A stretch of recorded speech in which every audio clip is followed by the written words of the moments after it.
De doelpuntenmachine uit Belo Horizonte is weer waarom in Friesland. Voor het eerst zo'n 2008 is Afonso Alves met de Sjen op Sportparks Quattrowoord. De eerdere topscorer traint op eigen fysiek mooi om zijn conditie op peil te houden. Maar zijn komst maakt het nieuwsgierig. Ken hij het nog? De 24-jarige Braziliaan had 4 seizoen in Qatar voetballen en weer toch een zwiere knibbelblessure de laatste 2 jaar uit de rollage. Technisch directeur Hans Vonk is ondachtig taskoger bij de training.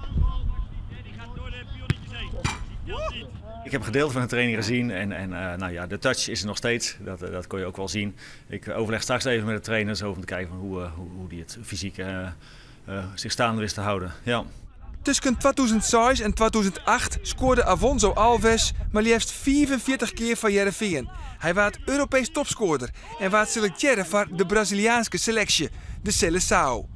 Trainer Dwight Lodewegens weet dat hij hier te krijgen had met een icoon van de club. Ja, fantastisch veel goals gemaakt, veel betekend voor Heerenveen. En, hij wil gewoon nog een beetje plezier maken, denk ik ook. En kijken waar hij staat en hoe hij is. En geen verplichtingen van buitenskanten naar hem toe. Gewoon enjoy yourself. Hè? Ja, heb je ook een beetje een praatje met hem gemaakt? Nou, vanmorgen even toen tijdens het voorstellen. Maar niet of nauwelijks, nee, want we hadden ook andere dingen aan de kop van de training voorbereiden enzovoort. Maar dat komt vanzelf al. Oer een eventuele rentree van Alves bij Heerenveen hoort elke niet in hem oppervlakte. Op zelfs logisch, want Alves het fit, maar is nog lang net zo fier om al wedstrijdminuten te maken. You know, I'm not fit now to play again. I need time. I don't know how many time, but I still train. I still make power training. I don't know when I can play or not.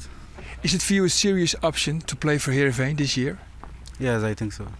Afonso Alves zal de komende weekend bij Heerenveen mooi trainen. Maar omdat hij van boeten de EU komt, moet Alves minimaal een salaris verdienen van 4 ton. En dat zou nog wel eens het grootste probleem wezen kunnen.